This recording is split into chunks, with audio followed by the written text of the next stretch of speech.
Hello, everyone. We happen to be in a very unique day, not because it's Gimel Adar Aleph, but rather because of the news that we all woke up to this morning.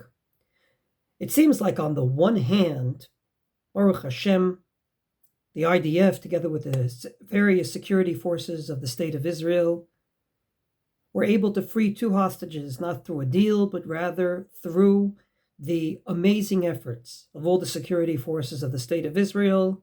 Literally, what we've been davening for so long, week after week, day after day, Shabbos after Shabbos, that those hostages be freed. Today we got a glimmer of light by two of them, indeed being freed, and being freed at least physically in a healthy way. On the other hand, two soldiers were killed. And I'm sure you heard me many, many times say that we're constantly in a situation of modeh al she'avar v'tzo'ek la'atid lavo. As my Rebbe Rav Lichtenstein invoked from the famous Mishnah in Brachot, we are constantly in a situation in which we thank God for what was and yet daven for what will be. The war is far from over.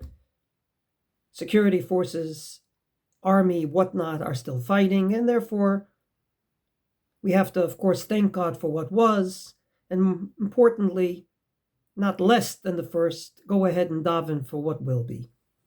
I'm sure you also heard from me the famous story that happened to Rav Lichtenstein, in which his daughter was right after birth, and they had to do an emergency operation of some sort, and everyone in the waiting room, the entire family, said Tehillim. Then the doctor came out and said, the surgery is over and it's been successful. Everyone stopped saying Tehillim, but my Rebbe. So they thought he didn't hear well. He was a little older than most people at that time. He was already going on in years, and they said, Abba, Saba, everything's okay. You can stop davening. And he looked at them and said, and when God grants you your wish, you don't thank him? So those two things I'm sure you heard from me in the past, and I'm just repeating them today because this is exactly a day like that. But I'd like to add something that I've never said before.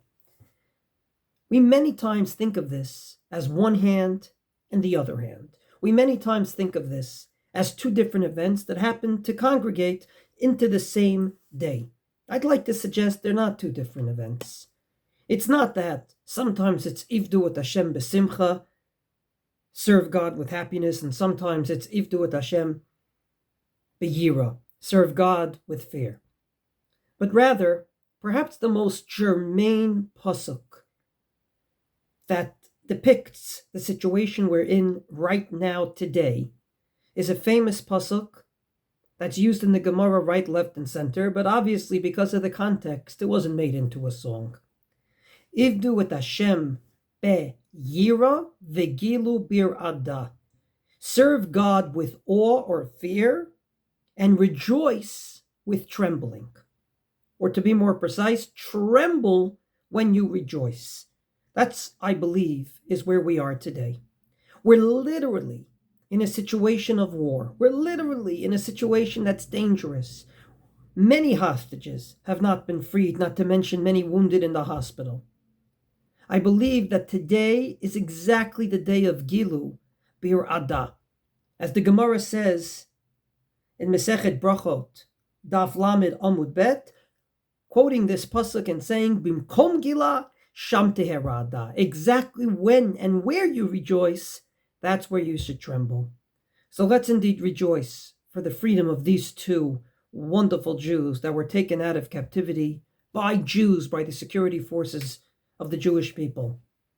And while we're rejoicing, let's shiver and shake and daven for what has not yet been achieved.